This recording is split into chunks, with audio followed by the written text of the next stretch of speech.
Please welcome to the stage the world-renowned quantum physicist, Dr. John Hagelin.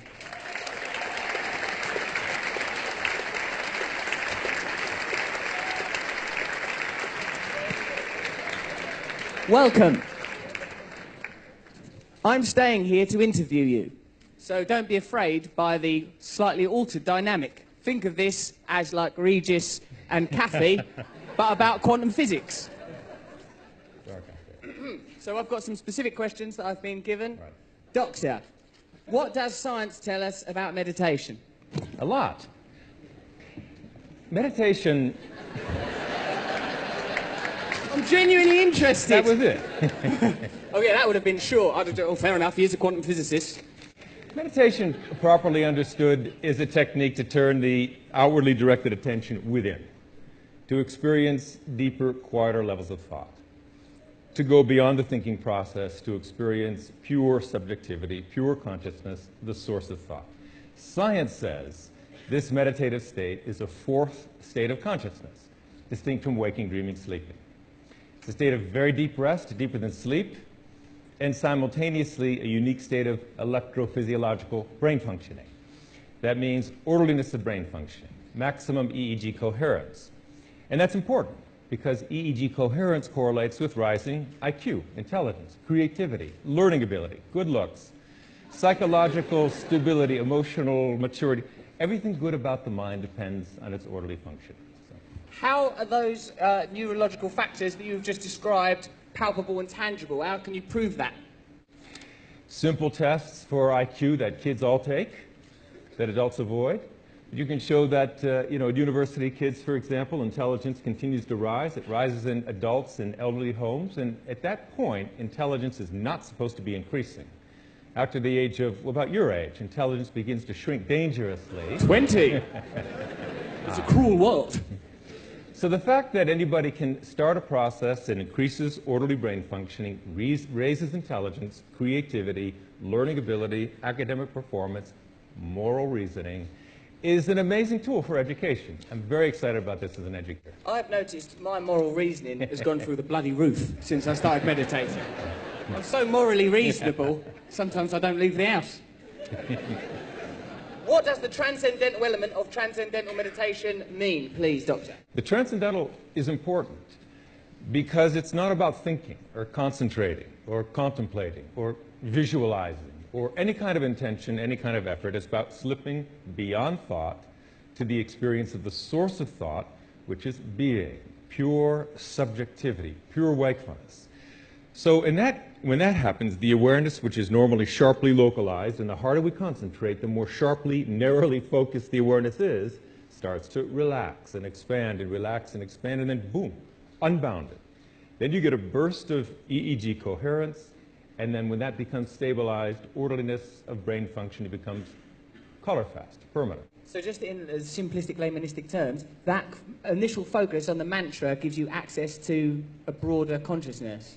It's not the focus on the mantra, it's the fading of the mantra, which is part of the process. It's an ancient trick. It happens automatically. It's gone. And when it's gone, you are no longer localized. You are unbounded. It's that unbounded awareness subjectively that gives the global EEG coherence, orderliness of brain functioning. So it's not really about concentrating on a mantra, it's about transcending the mantra. I understand. Is there a religious or a doctrinaire component to this system? It's not a religion, it's not a philosophy, it's this technique, pure and simple, to experience the source of thought, pure consciousness. Now, people of different faiths may say, to them, it has deep religious significance. It resonates with their own beliefs. Many religious faiths, spiritual traditions, believe in the fundamental unity of life, which is now a scientific fact, the fundamental unity at the basis of the diversity of the universe. That's what the unified field is, but you knew that. Transcendental meditation I did actually, because I looked at that tree drawing. That's it, that's it. Like there is unified, all being is... At the source of diversity, yes, the basis of diversity. So that diversity on this level, molecular, less atomic, less nuclear, less subnuclear, and then one. The force is all unified. That's the unified field, the fulfillment of Einstein's dream. The superstring revolution, which hit the UK, I understood, it hit here, And Yeah, since we're then, nuts for superstring over there. It's like Beatlemania all over again. you could say that the long-term result of meditation is living the scientific truth of the unity of life, experiencing it momentarily and then stabilizing it and living the unity of humanity as a living reality in daily life. And that's what David Lynch was talking about, enlightenment, higher states of consciousness. This question, Doctor, it seems a bit aggressive, but I assure you it was given to me by Bobby Roth, who is a good man. This is not, like, I'm not improvising these quick, that's why I've got this thing. You are a quantum physicist. It begins with a statement, that's irrefutable, we've already established that. What are you doing talking about meditation? Seems aggressive, but that's the question. Since Einstein, physics has been about discovering the fundamental unity at the basis of the surface diversity of the universe. You dig beneath the molecular, atomic, nuclear, and these big particle accelerators to discover the unity deep at the core of physical reality. Meditation is a subjective means of experiencing that same fundamental unity of life. And that fundamental experience transforms the brain. It transforms the physiology as well. But really, it's the same unity from the perspective of modern physics that is experienced subjectively in the meditative state of pure consciousness. Is there anything else that you think we should add, or has this been perhaps the best interview you've ever encountered? One thing, and that is, I'm an educator. I'm really excited about the application of this for kids. Because school, you spend so many years there, and you wonder what it's for, but it's really ultimately for the full development of mind, body, and behavior.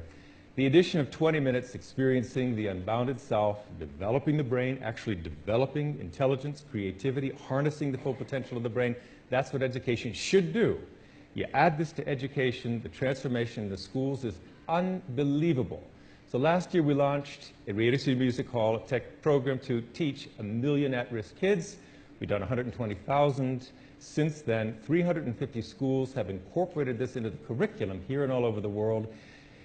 It's going to be soon a very different world. And this is the wave of the future. The goal of our foundation is to get there sooner rather than later. And with the help of everybody here, we will really achieve meditation, full potential all over the world. And that's what we're about. And thank you very much. Thank you, Dr. John Hageley.